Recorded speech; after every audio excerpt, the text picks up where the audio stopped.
Chronicles of the Big Dog, episode 3.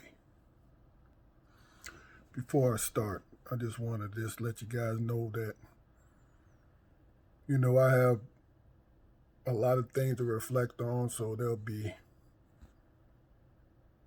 funny moments, there'll be solemn moments, there'll be teachable moments, there'll be so many things that I went through that helped me shape my character. This is what I'm about to share. Only a few people know.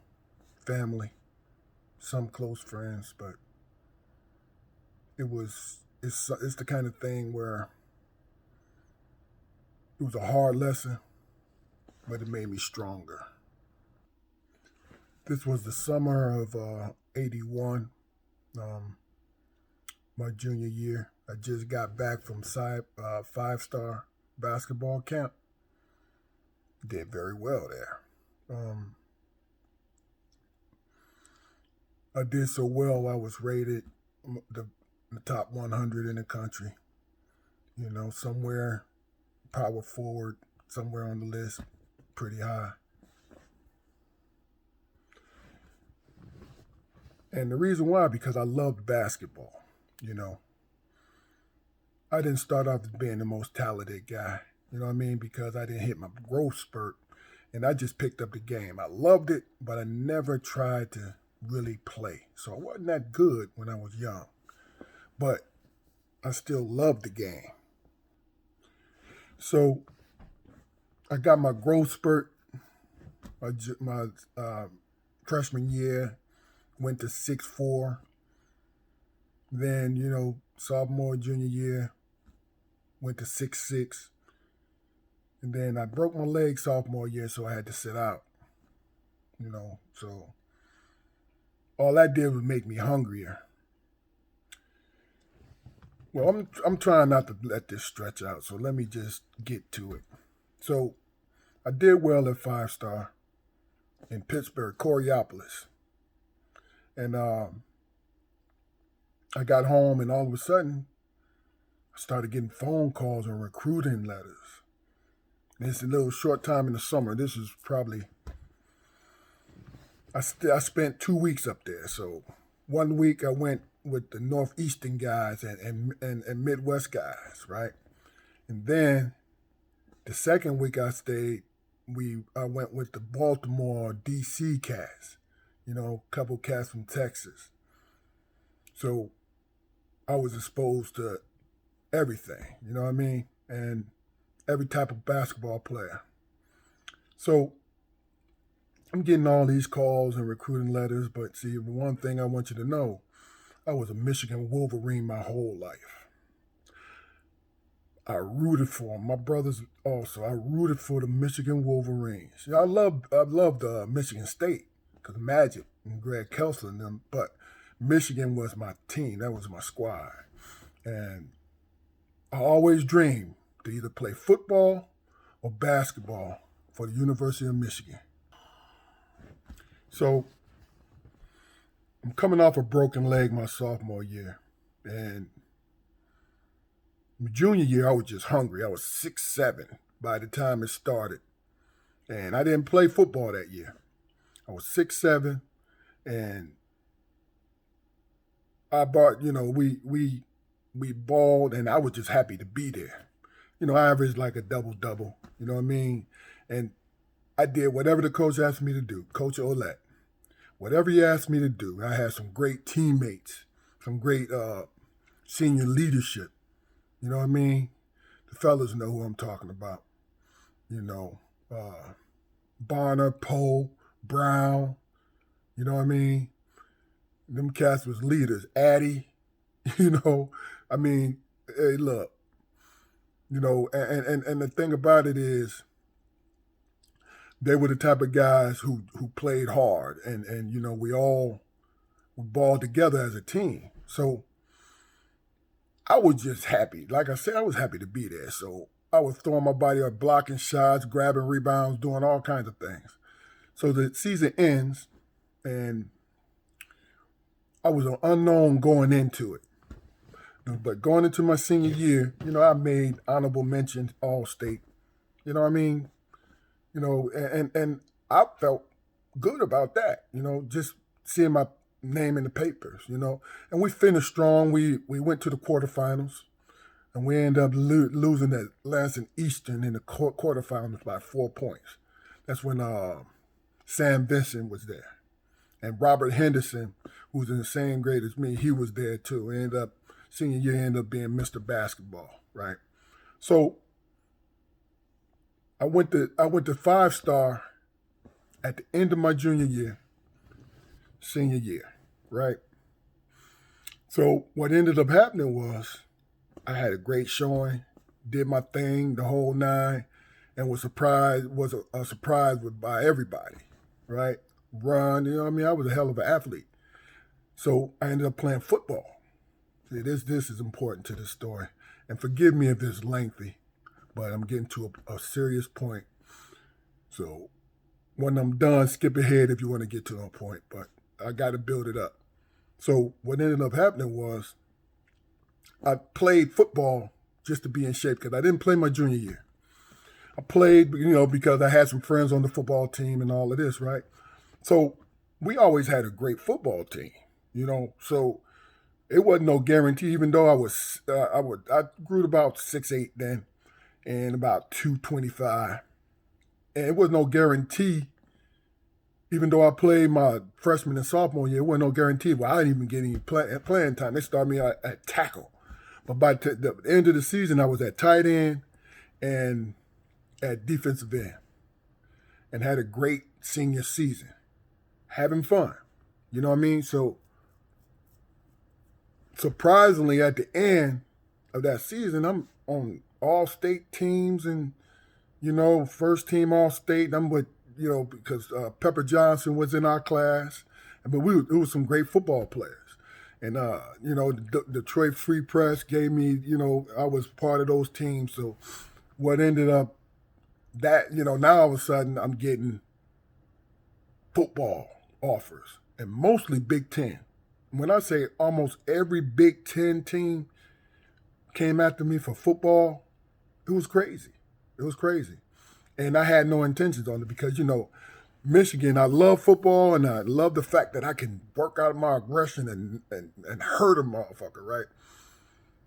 Michigan weather turned me off about it, you know what I mean? So around, our last 4 games of the season, we playing in snowstorms and frigid air. So I'm like, shit, But the most consistent was Michigan, Coach Bo Schembechler. My senior year, I went to maybe 5 football games on the field, 100,000, and it was incredible. He wanted me badly. You know what I mean? And as a matter of fact, Coach Hayes, he can relate to it. So I'm getting recruited. You know what I mean? Football and basketball, right? So we fell short my senior year. I thought if we would have played, we lost to Southwestern, to Antoine Jobert. I didn't have a good game. I didn't have a good scoring game. And I still that game kind of, I let it fall on my shoulders that we lost that. You know what I mean? But it is what it is. Because I think if we would have won that game, we had it. Because Roy Tarpley and them had just lost to Bishop Borges. And I felt like that they were the only ones who could have beaten us before Southwestern did that year. And they had just lost, and we was going to play Bishop Borges. So our chances was high. So we lost in the district finals, but that was a great team. You know what I mean? And that was a chance that I got to play with my little brother, Damon. Got to play with him. And that felt good. But, to move on, at the end of the season, I hadn't decided where I was going.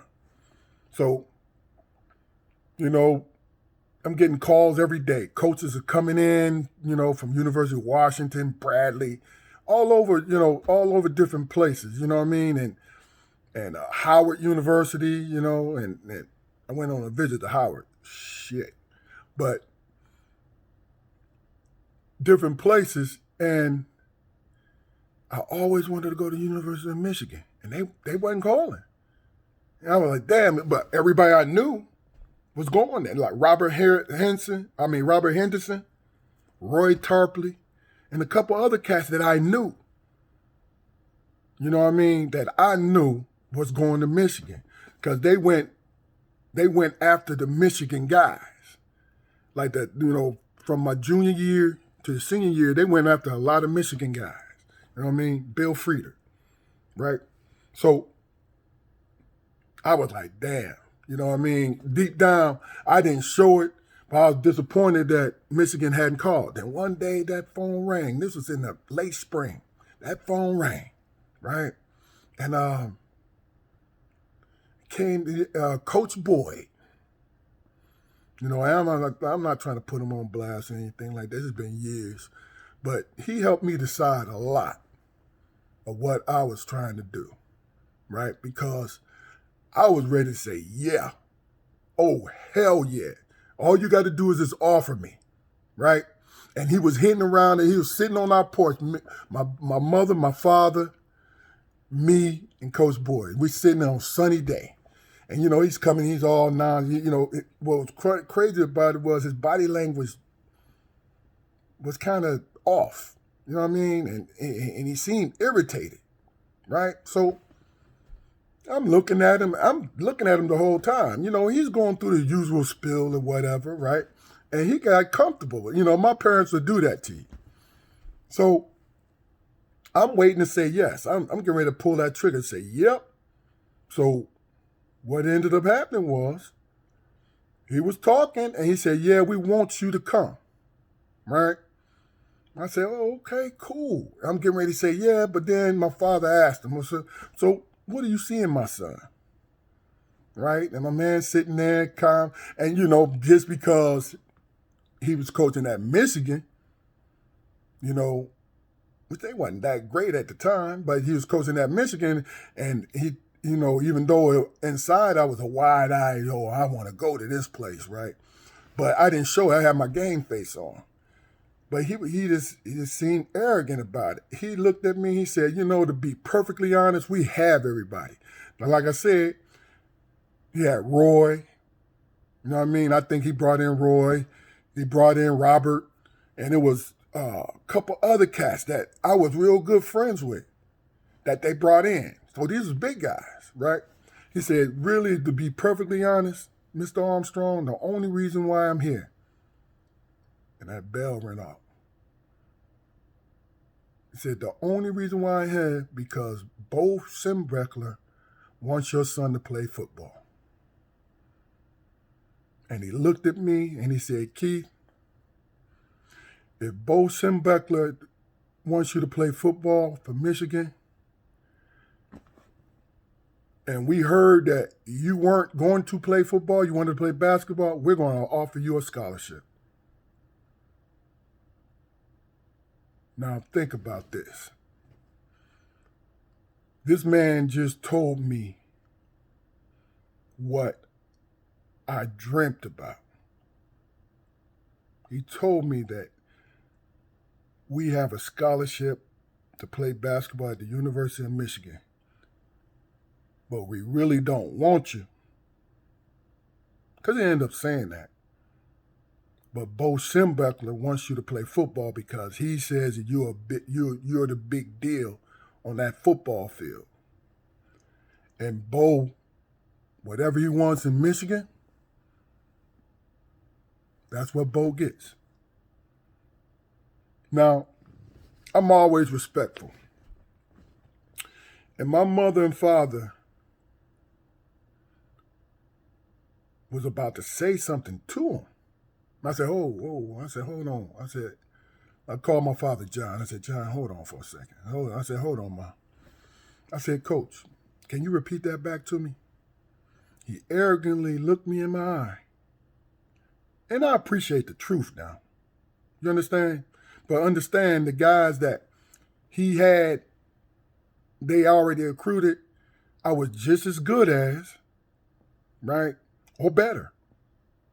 God's honest truth. Oh, I was a big deal, people. You know what I'm saying? So I looked at him and he repeated it back to me. I said, Coach, with all due respect, as much as I love Michigan, I would never go to that school. I said, how dare you come in here and say it? Like that would, say it like you could say that to me. You insulting me and my parents. I said, you ain't got to worry about me ever coming to the University of Michigan. And as I said those words, it hurt my heart to say it. Because one thing about it, at the age of 17, because that's how old I was, I knew what kind of man I was and what kind of man I was going to be. Of course, some people will say, oh man, you should have done it. You know what I mean? Maybe. Some people will say, well, Keith, you should have played football. Maybe. But the one thing that I can say, and I mean this with all my heart, the decision that I made was the decision that was in my heart. Whether it worked out or not, it don't really matter. It was my decision. You see what I'm saying? And I told this man, look, you have a good day. And he looked at me. You see how I'm looking at you right now? That's how he looked at me. Like, huh. I said, Coach, have a good day, man. And he got up and walked away. And before he left, he said, well, listen, can I give you a call a little later? No.